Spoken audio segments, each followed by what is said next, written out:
What's shaking, everybody? You're listening to Improv Tabletop, the Fate RPG actual play where we make up everything on the spot. I'm Ned Wilcock, your host and GM, and today I'm joined by... Justin Porter, a.k.a. JP, and I and Spider-Man have never been in the same room, and that's kind of sus. You don't say. It is a little bit.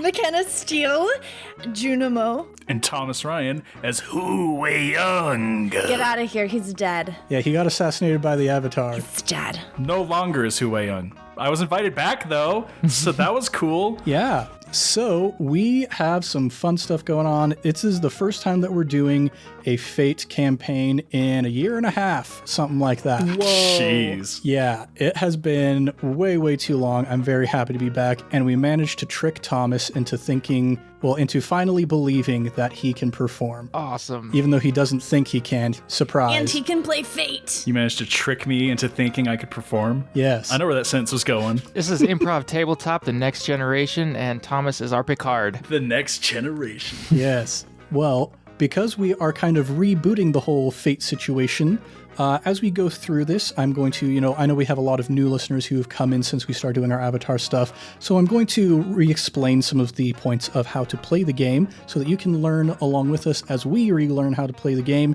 because I definitely had to reread the rule book because I haven't done this for a year and a half. I'm not relearning. I'm just straight up learning. Yeah, and it's great. I have my dice. Well, the first thing that we're going to do is we're going to get into our ideation on our theme that we have selected for this month. We got a whole bunch of suggestions from folks on our Discord, and we polled them to see what they want us to do. And this is Starboo Valley, which is a combination of the video game Stardew Valley by Concerned Ape and the film Ghostbusters. Yes. The classic from way back in the day. That's classics 80s cinema. Spoilers for a 40-year-old movie, by the way. And only one of us out of the four of us here is actually a product of the 80s. Okay, Grandpa. I wouldn't brag on that, man. Late 80s. Late 80s. Yeah, there's the qualifier. Yep. So now, when I say ideation, here's what that means. This is something that we would do back in our Comic Frenzy days when we were doing improv on stage. The idea is we get our suggestion from the audience, in this case, the themes of Stardew Valley and Ghostbusters, and we're going to tell little stories from our real lives about how we connect with these themes, some of our experiences with them, and through the telling of these stories, we're going to build up a big old pool of ideas that we can draw from throughout the course of this campaign to kind of inform our narrative and our improv as we go along. So I will start us off.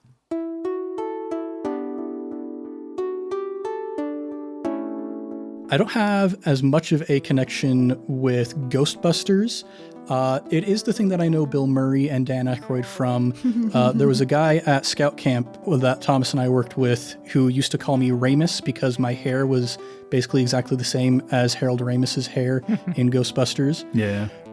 My closest personal connection, I guess, with Ghostbusters is an episode of the animated series Slimer and the Real Ghostbusters. That's a good one. This was during the phase of my life when I was discovering Cthulhu for the first time. Kind of interesting with that because generally speaking, I have not been very much of a horror fan at all.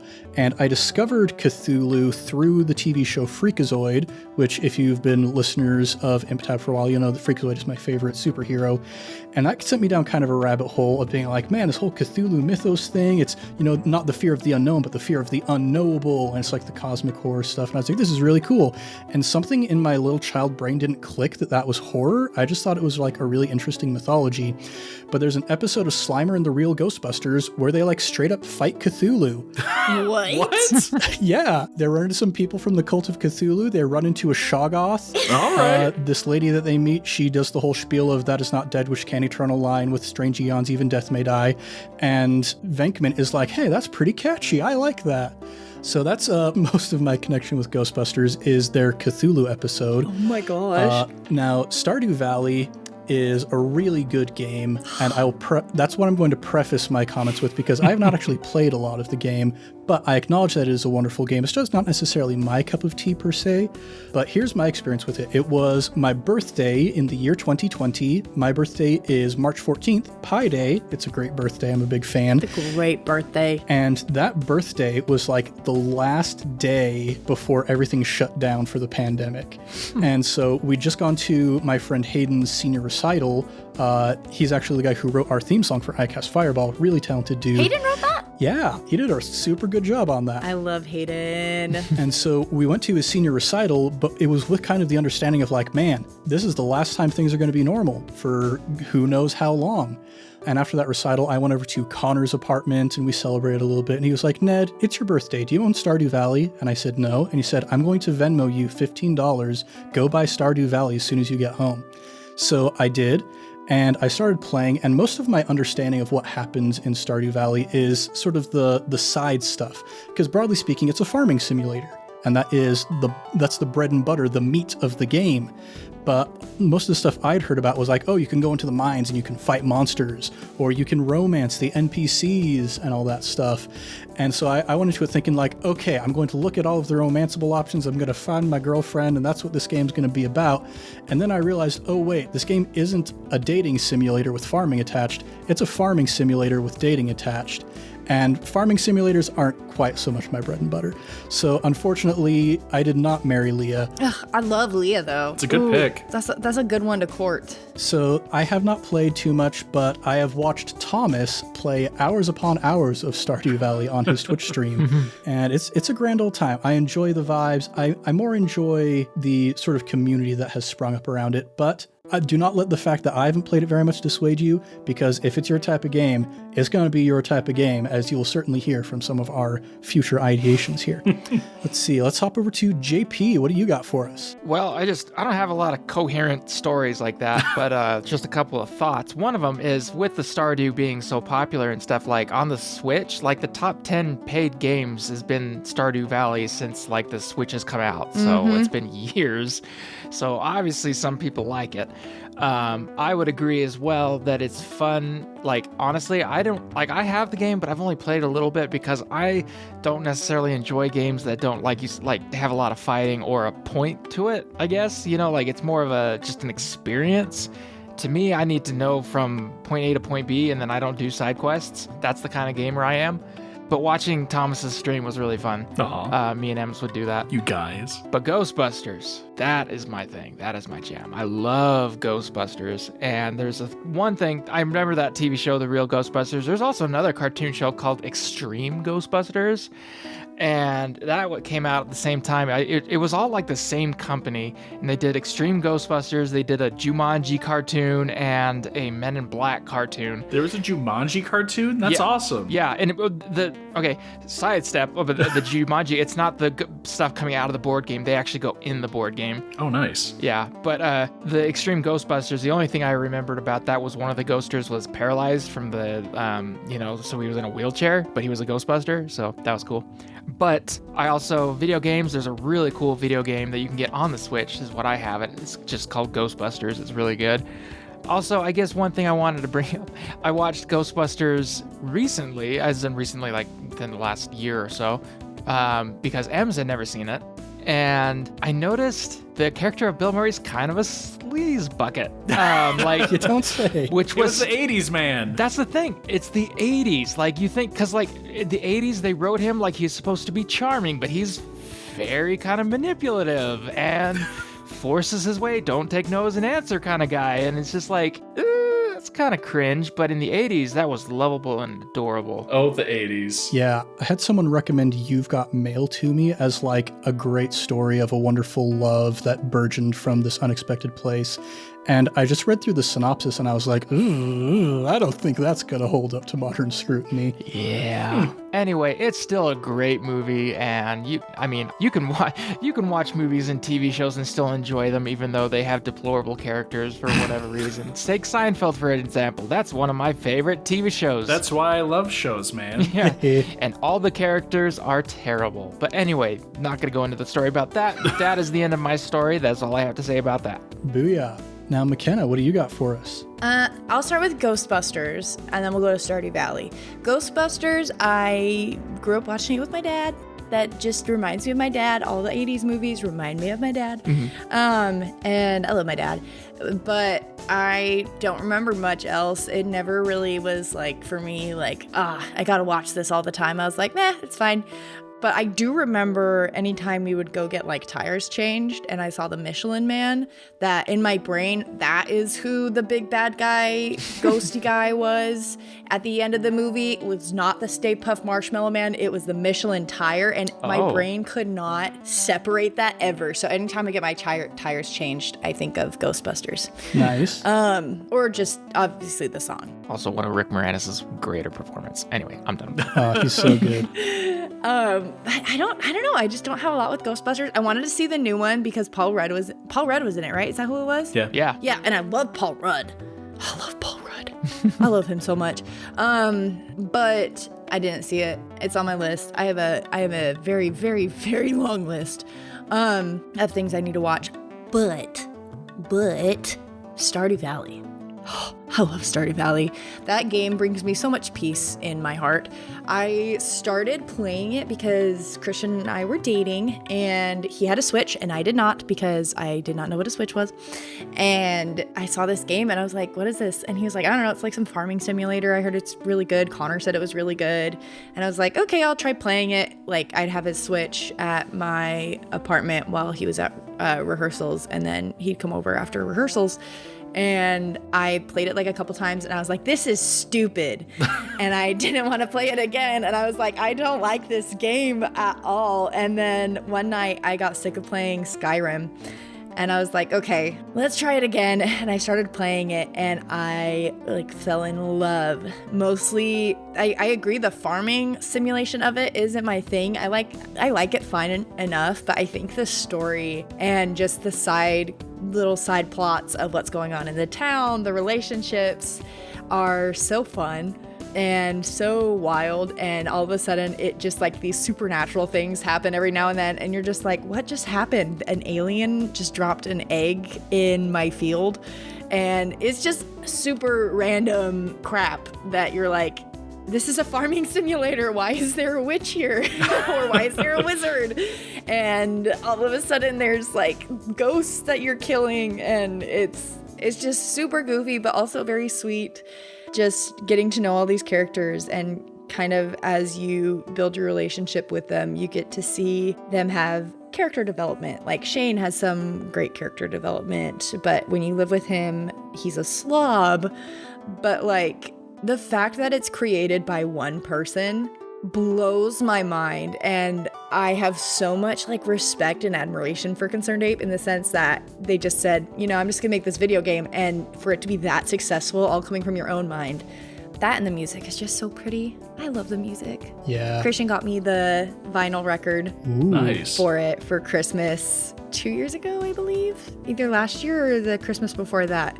And it's my favorite. And we'll just like, if we're both home one day, we'll just turn that on while we're like cleaning. And it just feels like we're in Stardew Valley and it's cute. Yeah, it's like the perfect confluence of a really good programmer with a really good visual designer, with a really good musician. Yes. Just this one human is kind of a marvel. The perfect man, Eric Barone. Yes. And it's so good. Yes. Yeah, and I'm so excited for Haunted Chocolatier. I'm gonna poo my pants. I'm so excited. Cool. But I will say I do not have as many hours as I thought I did. I only have like 300 hours. But to toot my own horn, I have completed it. I've 100%ed it. And I have beat Junimo Kart multiple times, sometimes multiple times in one night, just because that is my stress reliever. And I just zen out and watch TV and beat Junimo Kart. Nice. So it's 10 out of 10 recommend. It's a cheaper game, so if you need something, it's a good one. Yeah, I will say with Haunted Chocolatier, this is Concerned Ape's next video game that has been announced but hasn't been released yet. Mm-hmm. It's kind of unfortunate that it hasn't been released yet, given the subject matter of this particular Fate campaign. I know! Would have been a perfect combination, but it is what it is. Would have been so good. But speaking of people who have inordinate amounts of hours logged on Stardew Valley. Thomas, what you got for us? Tomas. Hey, I'm Thomas. I'm mentally ill. Same. So what I like to do is obsess over a game for like way too long. I've got over 500 hours in Skyrim. I've got it in, I don't even know how many hours in Minecraft, but one of my top 3 is Stardew Valley. On Steam alone, I've got 580 hours, and I don't know how much on the Switch. I mean, I love Stardew Valley. Like Ned was saying, I streamed it a bunch like a year ago, 2 years ago, something like that. It is the perfect game, I think. It's surprisingly really good to stream to. Yeah, it's just, if you ever just need to zonk out, relax, have a good time, that's the way to do it. It can be stressful. If you're not ready in the mines, you're gonna have a rough go. But outside of that, very fun. So, I mean, a lot of my personal experience with Stardew Valley is just relaxing. It's having fun. Just after a long day at work, I come home, sit at the computer, and play Stardew Valley for an hour or 2. Or 8. It depends on the night. Anyway, yeah, so play a ton of Stardew Valley. You can do whatever you want in that game. There's no time limit. There's no goal. There's no whatever. I'm playing a co-op farm with my wife right now, and my big goal, I just wanted to go fishing. So I went nuts on fishing, and I was able to catch the legend in spring first year. That's really good. Yeah, if you don't know about the legend in Stardew, that is a tough fish to catch. The hardest fish, I believe. Especially in your first year. Yeah, usually that's a second year task, but I got it. Ooh. And because this is what I wanted to do that time around. So Stardew Valley is my pretty much my go-to relaxation game. Always has been, always will be. Now as for Ghostbusters, I have never seen it all the way through. The first time I watched it was like 2 nights ago, and I fell asleep before the movie ended. But lucky me, Ghostbusters has been like a cultural behemoth for the past 40 years. So, I mean, I don't know if I have to watch it. I know what happens. They bust a ghost. There's a giant inflatable man. Yeah, the Michelin Tire Man. The Michelin Tire Man. What else do you need to know about Ghostbusters? I mean, really, the most important thing you need to know is who you're going to call. That's really it. Yeah, who you gonna call? Us. Eric Barone. Creator of Stardew Valley. Okay, so then you need to watch the movie because obviously you don't know, but that's okay. Well, yeah, I'm working on it. I'm 2/3 of the way through. I fell asleep like right before the big guy shows up. The tower just... It's not a book, it's a movie. I fell asleep. What do you want? Anyway, I'm sorry. I get a little worked up over nothing. Anyway, for what I saw, it was great. Mm-hmm. Good movie. Very 80s. Hit all the right vibes. Kind of reminded me of Tommy Boy. I know it's nothing like Tommy Boy, but Yeah, for whatever reason, when I was watching, I was like, oh yeah, it's just like Tommy Boy. It's just the 80s vibe. But yeah, so I'm going to be only looking at Ghostbusters in terms of this campaign. I will not be referencing Stardew at all. Perfect. And you can hold me to that. Just like how you only did Devil's Bargains until halfway through the Blades in the Dow Fate campaign when you decided that you were going to never do Devil's Bargains. Does Fate have a Devil's Bargain equivalent? Fate points. We'll talk about that when we get into the mechanics of the game. All right. But yeah, both really good, cool stuff. I definitely know more about Stardew. Ghostbusters, still awesome. Oh yeah. Nice. Still good. Okay, so now we have this big old soup full of brain leavings, our various experiences, that whenever we want to during the course of telling the story, we can dip our ladle right on in there and have a big old slurp of brain leaving stew so that we can tell a story together. Isn't that a great analogy? Thanks, Ned. That was a perfect analogy. Oh, thanks, Ned. So now we're going to create our characters. We're going to sort of figure out what we want our characters' roles to be within this hypothetical world. And we're going to kind of build the world around those characters. So let's go ahead and once again start with JP. Do you have an idea of who you want your character to be? I do. His name is Patrick. Because that tends to be the thing of Stardew Valley, is they only have like one name, don't they? Or do they have first and last Just a names? first name. Yeah. With the exception of the wizard, actually. He's got a first initial and a last name. Emrasmodius. So his name's Patrick, and he is a sleazeball. An 80s sleazeball. Yep. That's nice. This is Patrick. Yeah, he's one of the romanceables who you look at him at first blush and you're like, he's so charming, and then you get to know him and realize he's not. And then you're like, oh, you're a walking red flag. Thanks. Yep. In fact, that might just be my trouble right there. Walking red flag. Nice. I like that. So, yeah, let's talk about. Oh, I am stressed. It's fine. Let's talk about kind of the most unique aspect of character creation in the Fate role-playing games, and that is aspects. Each of our characters are going to have a series of these aspects. An aspect is a truth about your character, just a little statement that describes something about them. In fact, let me just read it from the book. An aspect is a word, phrase, or sentence that describes something centrally important to your character. It can be a motto your character lives by, a personality quirk, a description of a relationship you have with another character, an important possession or bit of equipment your character has, or any other part of your character that is vitally important. And we have a few different types of aspects for our characters. We have a high concept aspect, which is like, this is the elevator pitch of my character.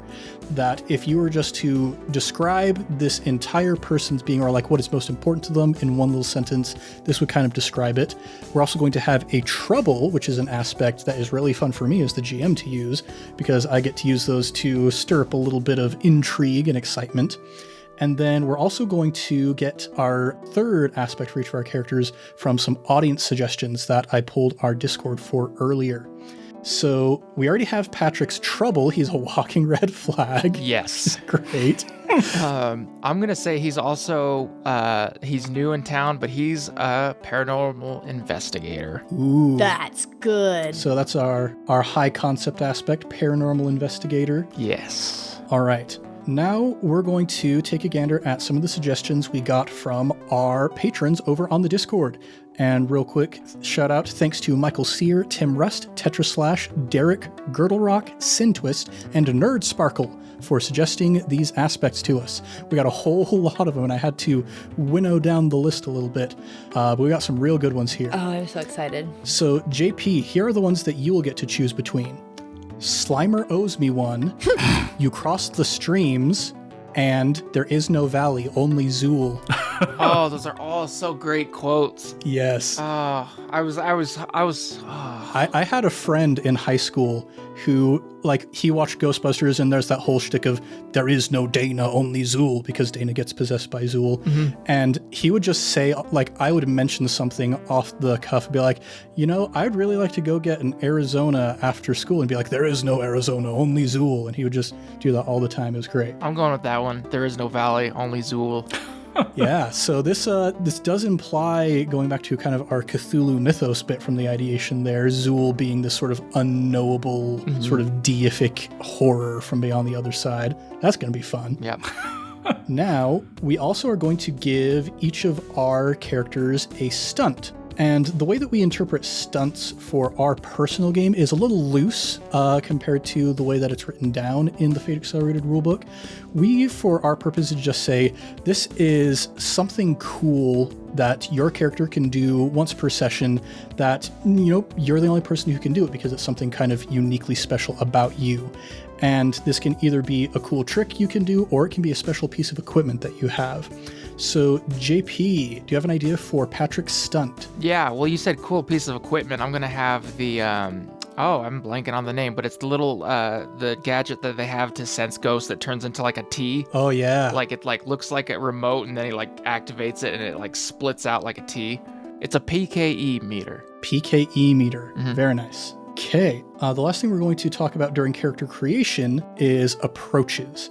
Now, if you're familiar with a game like Dungeons & Dragons, or if you've been listening to our Avatar campaigns, those have different stats for people. You might have something like strength or dexterity. In this game, we have what's called approaches. And what I really like about the approaches system is it's not like a rigid list of skills or abilities that you can do. It's a list of ways that you might approach any given sort of problem you're running into. We have 6 approaches. Those are careful, clever, flashy, forceful, quick, and sneaky. And so you can do theoretically anything in this game. It's just a matter of how you want to go about doing it, which is something I really like about Fate Accelerated. Each of our players are going to get one of these stats at +3, 2 of them at +2, 2 of them at +1, and then 1 remains at 0. So, JP, what is Patrick's +3, his peak approach, going to be? Clever. All right. And we'll let you take care of the rest of them on your own, but I do like having just for everybody in general being able to see what your peak approach is, because that gives us a good sense of kind of how you approach the world. Also, I want to do an amendment to my PKE meter. I'm treating this like the sonic screwdriver for Doctor Who, where I've just started watching Doctor Who, and I feel like you could do anything with that thing. I don't know if there's really any like limits. Pro tip, it does not work on wood. You've just started watching Doctor Who? Well, it's been a couple of weeks, but like, yeah, basically. But like this year. Yes. That is so surprising to me. Yeah. I feel like you would have watched Doctor Who ages ago. No, I was a huge Star Trek and Star Wars fan. I never got into Doctor Who until I got married to Ems. I've seen Doctor Who before you, and that is surprising to me. Well, you are married to Christian. Yeah, what's even weirder about Doctor Who for me, though, is like I always turn to Ems, I'm like, so what's the point of this show? Like, what is he trying to do? Because I feel like... Save the world. Yeah, but like he just goes to random places and he just needs to save the world there. I'm like, where's he going? Like, he's just picking random places in the world. What doctor are you on? What's his name? The second, or the, I don't know what number it is, but the second of the TV show. David Tennant? Yeah, David Tennant. We'll do the Doctor Who campaign at another time. Yeah. But is there anything else that you want us to know about Patrick before we continue on? No, I think that's it. Cool. Let's go to McKenna then. Ooh. What is your character like? Okay, her name is Louise. She has like these blue jean overalls on and like a white tank top, and it's all like covered in like soot and dirt and whatever. She's got two like Pippi Longstocking type braids, and her high concept is minor. I barely know her because she goes down to the mines all the times. Nice. So that is her high concept, is that she spends a lot of her time down in the mine. And so she has gotten to know them very well. And I would say because of that, she has a really cool weapon for her stunt. But I don't know what it should be. It could be a pickaxe. Or a shovel. It could be some explosives. Explosives. It's explosives. Perfect. It's definitely explosives. Okay, so because she goes to the mine so much, her stunt is going to be explosives, which actually the explosives is perfect because that's how I mine now. Like, I got to the point in one of my farms where there used to be a glitch to where you could just duplicate things. And so I have like 8 billion monies, and I just buy bombs. I have enough stuff to make them, but I just buy bombs and I just explode the mines a lot. So she has explosives. That's going to make things exciting for me. I'm so excited about that. Thank you. You're welcome. And then as far as troubles, because she spends so much time in the mines, her trouble is just shiny in all caps with an exclamation point. She has a tendency just to go for all the gems, and she gets really distracted by them because she thinks they're really cool, and she likes to take them to the library and donate them to the museum in the library. But sometimes she doesn't give them to Gunther at the library because she wants to keep them, so she gets into trouble with that. I get that. All right. Now let's get our audience suggested aspect for you. Here's the ones you're going to get to choose between. So this is very appropriate given your mining situation. Just one more level. Okay, tell me the next ones. And the other ones are I Ain't Afraid of No Ghost and You've Been Bamboozled. Wow. That's so stupid. I love it. That is the way to all of our hearts. It's just a nice pun. Oh, those are all good. Dang it. Because I could go only one more level because that's my constant thought process. But also, I Ain't Afraid of No Ghosts works really well because I'm going to do I Ain't Afraid of No Ghosts because there are ghosts in the mines. You have much experience with the supernatural by this point. I ain't afraid of no ghosts. And now, of your 6 approaches, which one is going to be your peak approach? I'm thinking it's going to be quick. Because you gotta be quick in those mines. You gotta go in with a cup of coffee to really boost your speed. I think that is probably gonna be my big one. Right on, right on. Anything else you'd like us to know about Louise? She did have a fling with Shane for a minute, but then she paid the witch to help him forget. that it happened. So he doesn't know, but there's some history there. For our listeners who aren't familiar with Stardew Valley, that's a thing you can do. You can just pay a witch to make your exes forget that you ever dated. And make your children turn into doves. That's not even the worst thing. Yeah, you can turn your own kids into doves there. It's my favorite. What is this game? I love it's so good. I married Emily my first playthrough, and I love her. She's so perfect. But then I wanted to marry someone else because I started romancing Shane, I think. And granted, I've also like romanced everybody at the same time and got the beautiful cutscenes where they're like, stop it. But I felt bad because I really love Emily, and I felt really bad. And so I made her forget. And then we had children. And so I turned them into doves so I wouldn't feel bad about divorce. Stardew Valley. If that's not a glowing recommendation, I don't know what is. Okay, and now heading over to Thomas. Tell us about your character. My character is Bob. His high concept is that he is the Prairie King. And I want to be very clear, he's literally the Prairie King. He escaped the video game within the video game. So for those who are not initiated, in Stardew Valley, there's an arcade game in there. There's one for Juno Kart and one for a game called Journey of the Prairie King. And I am him, and he is me. I love that. So that's Bob. I feel like this game's like a Christopher Nolan game, a game within a game. Game within a game. It definitely has that. So yeah, I'm Bob, the actual Prairie King. I like that his name's Bob. Man, I'm already starting to think of maybe with all of the hauntings that have been starting, the reason why Patrick came to town, maybe the arcade got possessed by ghosts, and that's how you actually literally popped out of the arcade machine. Yeah, why not? I'll be a ghost. Brilliant. That'd be awesome. But you're like a cool ghost. I wouldn't hurt you like the other ghosts would. I'm like the Slimer of our crew, okay? You're a pixel ghost. Pixel ghost. Oh, can I be pixelated? You can definitely be pixelated. We're all pixelated. No, I mean you guys are people. I'm pixelated. You're extra pixelated. Yeah, you guys are 16-bit. I'm 8-bit. But we're also pixelated, but it's based in the real world. So we're pixelated in the real world, but you're like double pixelated in the real world. I think the more pixelated you get, the more real you become. So my goal is to become a real boy. I'm a real boy. I mean, aren't we all made of pixels, aka atoms? I mean, if you want to get real technical. Before we get too technical, what's your trouble, Bob? I have terrible aim. Wow. I just cannot hit a target to save my life, which has happened a lot. It's a hard game. As the Prairie King. Yeah. So yeah, that's it. I have horrible aim. All right. Now, here are our suggestions from our Discord that you're going to get to choose from for your third aspect. First is for Grandpa. Oh, my heart. Yes, some context here. In Stardew Valley, you have inherited your farm from your grandpa, and that's why you moved to Stardew Valley in the first place. This one will also require some Stardew explanation. This is Krobus is my roommate. Oh my word. Krobus is a little shadow dude who sells you stuff from the sewers. That's a totally accurate sentence. He's so sweet. Stardew Valley. And the third aspect is the trash contains many treasures and secrets. It does. Oh, man, that's tough said. The trash does. Shoot, I don't know what I want. Those are all good. You gonna be the trash man? I could be the trash king. I'm the trash man. I'm the trash man. I come into the arena, I just throw trash everywhere. These are fantastic suggestions. I just need to say, I am so happy with every single one. Yeah, listeners, if you want to get in on this action, you can join our Discord and get involved in the suggestion game. But yeah, this... I'm very happy with these.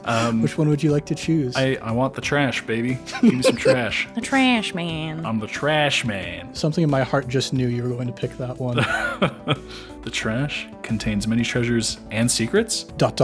and secrets. Not the ... All right, and now we get a stunt or equipment. Okay, so this one is kind of a reach. There is a power-up in Journey of the Prairie King called the Sheriff's Badge. And what it does is it makes you move faster, makes you shoot faster, and instead of shooting one bullet, you shoot 3. It's nice. Like in a cone shotgun style. I would like to have the Sheriff's Badge as my stunt. You know, this is the way that we've been treating stunts on ImpTab is basically just like a once per session power up. So this is probably the most sort of literal interpretation of how we've been using stunts. I was tempted to use the Tombstone because that one's pretty. Actually, you know what? Could I use? I want to see what the Tombstone does because I want to stay lore accurate where I can. I like the one that looks like a wagon wheel where you're just constantly shooting out at all directions. Do you know what that one's called? What?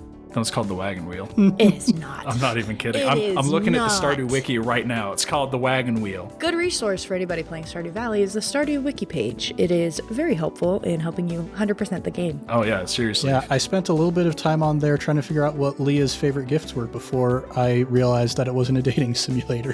Salad. You can't go wrong with salad. And you get it at the saloon real fast. She loves salad and goat cheese.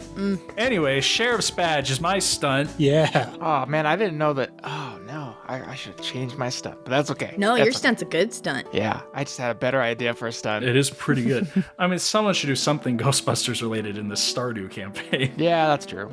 All right. And now, of your 6 approaches, which is going to be Bob's peak approach? You know, I was thinking that I would go with quick, but I've changed my mind and I want to go with flashy. Ooh, that's good. Nice. With a name like the Prairie King. And the fact that you are twice as pixelated as everybody else in this world. I'm noticeably not whole. I would just like to very quickly point out that none of us have any points in careful. Oh no. Like, at all. None of us are careful. Oh no. It's fine. It's fine. I figured if I'm using explosives, that's not careful at all.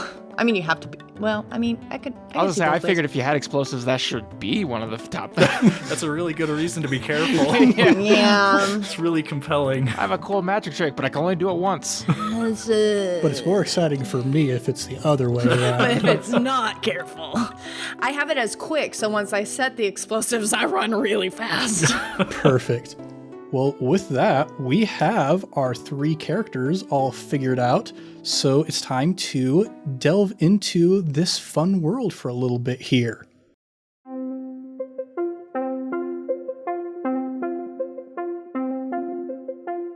The Community Center here in Stardew Valley. It's a little bit dilapidated. People haven't exactly been taking care of it very much over the past several years. Fallen into disrepair. There's everything's still there. You just gotta fix it up a little bit, right? And who better to fix things up than a person who blows stuff up for a living, right, Louise? Absolutely. I've been working hard all day because technically I do have lots of hammers and I got my pickaxe and I can fix it up really nice. Mayor, thank you so much for asking me. I really appreciate it. Oh, no problem at all. You know, I'll take literally whoever I can get to work on fixing this here community center because we haven't had a lot of volunteers ever since this place became dreadfully haunted a couple of weeks ago. I'm sorry, Mayor Lewis, what did you just say? Dreadfully haunted.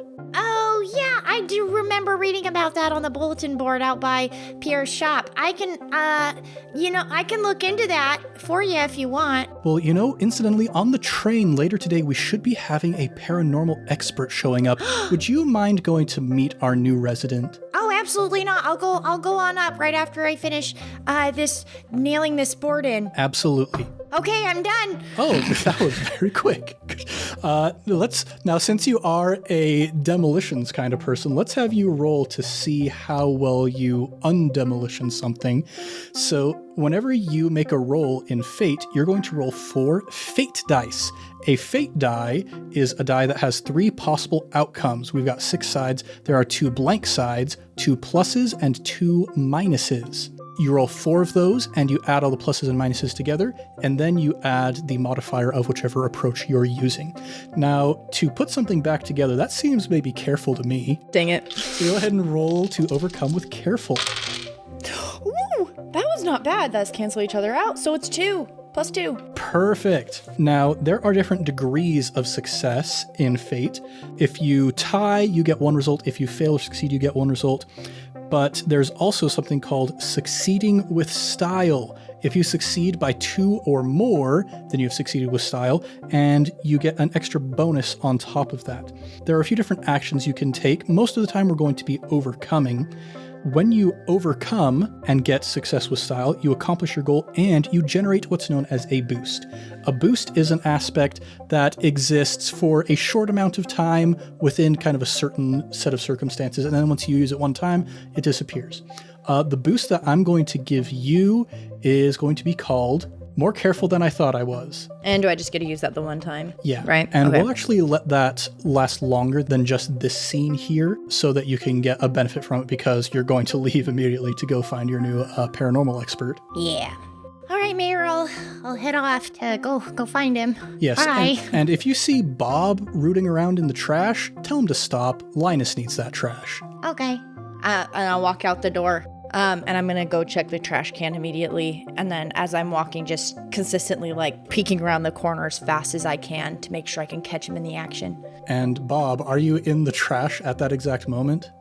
No. I'm not in the trash. Definitely not in the trash. Don't look in the trash. The mayor comes walking up and he's like, Bob, if you're going to try and hide in the trash, don't say anything, for goodness sake. I'm not. It's Pulls the lid off. Okay, come on. Grabs you by the lapels. What are you wearing on your upper half? I'm wearing a button-down long-sleeve shirt. It's very dirty because I'm a cowboy and also I'm in the trash. And I'm wearing a leather vest, also very dirty because I'm a cowboy and I'm digging through the trash. And I'm wearing some denim pants that are very dirty because I'm a cowboy and I am digging through the trash. Beautiful. And I'm not wearing my shoes because I didn't want to get them dirty since I'm a cowboy and I'm digging in the trash. Okay. Logic. The mayor picks you up by your buckskin lapels of your vest, and he plops you right, like feet first, into your boots that you have set ever so carefully outside the trash can, and says, you know what? Why don't you, here's something you can do that's productive. Why don't you join Louise to go and meet our new paranormal investigator who's showing up in town? Paranormal, huh? Yes. Sure, I can do that. Now, okay, I know that Louise here ain't afraid of no ghosts.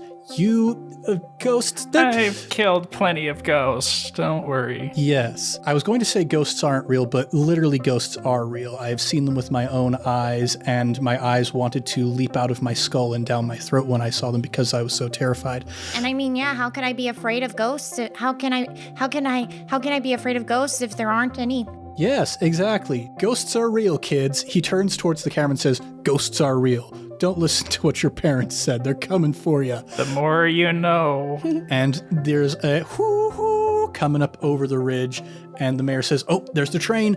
I have to go and try and fix the arcade because there's electricity just flying around everywhere from when you broke out of your machine there, Mr. Prairie King. I didn't mean to, for what it's worth. I know. And he like turns around and puts his hand on her shoulder and says, look, I'm just a bit stressed right now. We were doing so well, starting to get the community center up and running again. We had a lot of momentum behind us. And then next thing you know, the spirits of the undead start showing up all over the place and absolutely tanking all of our tourist sort of appeal that we have here in Stardew Valley. It's been a rough time for your old mayor. So if you don't mind me, I apologize that I lashed out at you. I am going to go to the bar, and then I'm going to go to the arcade after I've gone to the bar. I'm going to go to the bar. Catch you on the flippity flip. Say hey to Gus for me. You got it. And Marnie. And I give him a wink. And he gives a little blush and says, you got it. All right. We go up to the train station. I'll tag along, I guess. And sure enough, you see the train come. And there is one of the train cars, like some of the train cars there, the doors are opening up and people are kind of coming off. But there's one of them that you can see even from here. The windows are kind of clouded with this strange spectral sort of mist.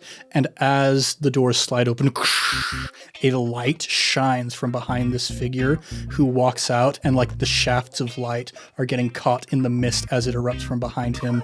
And you hear the clomping of heavy boots, and down from the stairs comes a very attractive, presumably, man, because he's an 80s sleazebag. Well, I actually imagine like a 40-year-old, like, overweight guy, because that was also the thing in the 80s. Like, for some reason, all the sitcom characters, like, they had, like, supermodel wives, but they were all, like, comedians, so they were, like, not very good looking. So they were gross, yeah. Yeah. So I think I'm good looking. Anyway. You think you're good looking. I get off the bus, I'm like, all right, so this is Starboo Valley, huh? Get out my cell phone and be like, and I half expected there not to be any bars. All right, let's see what we got here. And you look around, and there's two people just kind of standing there with glazed expressions on their faces. One of them, you have to look a little bit closer to see the glazed expression on his face because it's so pixelated, but you can tell that it's there. Take a picture to last longer, kid. Okay. Oh, hey, what might your name be? My name Louise. is Bob. Oh, Yeah. you weren't talking. I think I'm pretty thanks, sure he's kid. talking I'm to sorry, you, actually. Louise. No, he's definitely talking to you. Louise, I'm really sorry. No, it's okay. Okay. Hello. I'm going to extend my hand to shake with you. I'm still very dirty because I am a cowboy and I was digging in the trash. Yeah, you were. Yeah, sure you were. No, I was actually talking to this lady right over here. I'm Bob. Hey, my name is Patrick, but you can call me Patty. Oh. whatever. I had a cousin that I knew one time.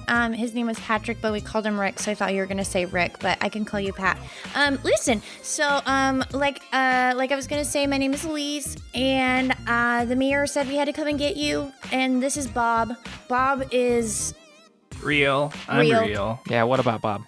What about? That's brilliant. I'm a cowboy. but he said that you came all the way from the city. Yeah. I pretty well known up in the city. I have my own practice, college professor and everything. Anyway, they gave me a call. Your mayor gave me a call, said I probably should check out this town. You know, something weird going on here. And you know, who are you gonna call? Pat. All right, let's go. Why don't you give me a tour of your town? Okay.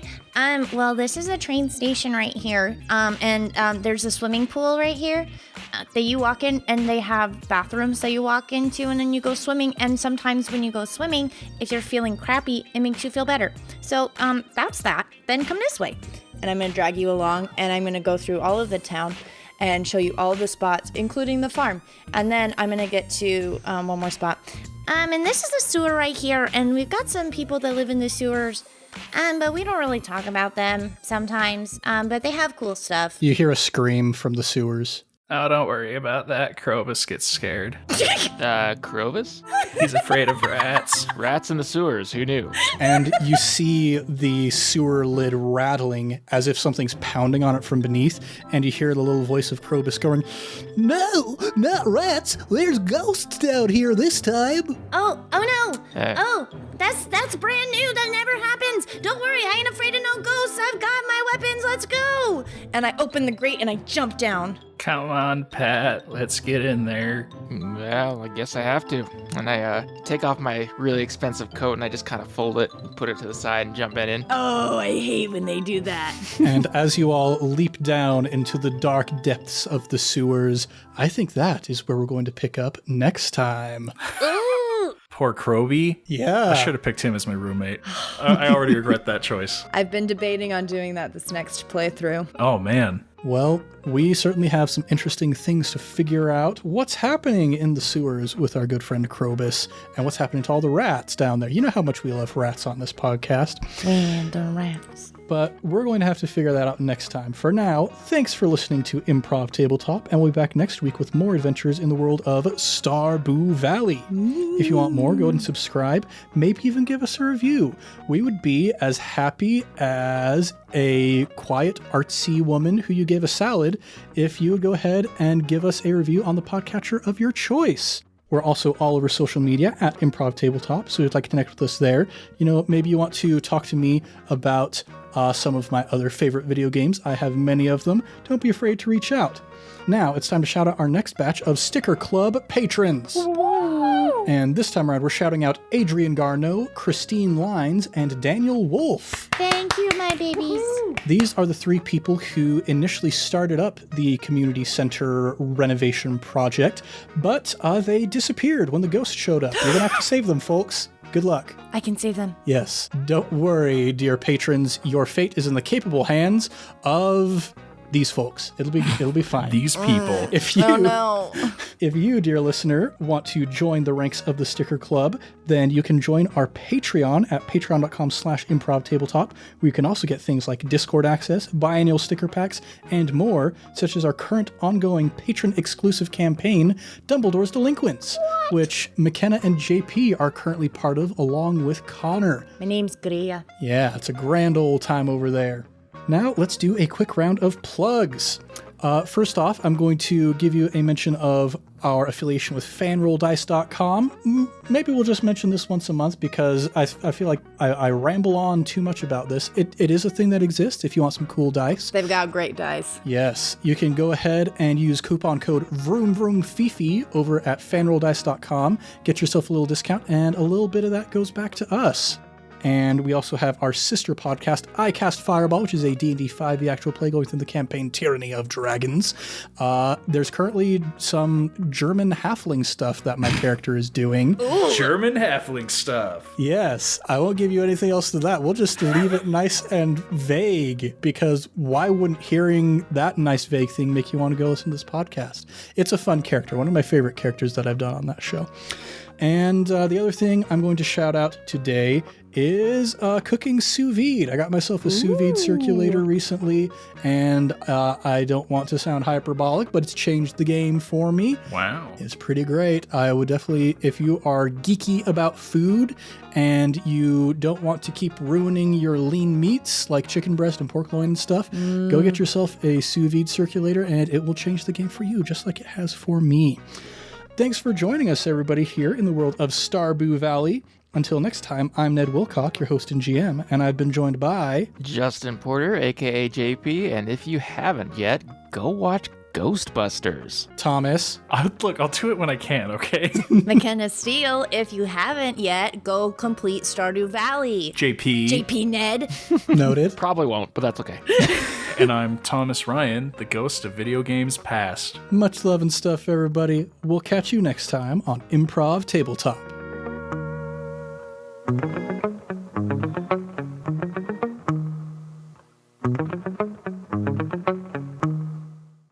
What is happening? Ned, your phone camera is amazing. Thank you. I just turned my phone sideways and it started filming me from my phone instead of... Okay, keep this in the recording. You gotta. Okay, I just want to make sure it didn't do anything weird to my recording. Are we still going? We're still going? Yeah, we're still going. Mine's still going. Yeah, we'll be fine. Technical difficulties averted. Yay! Okay, where were we?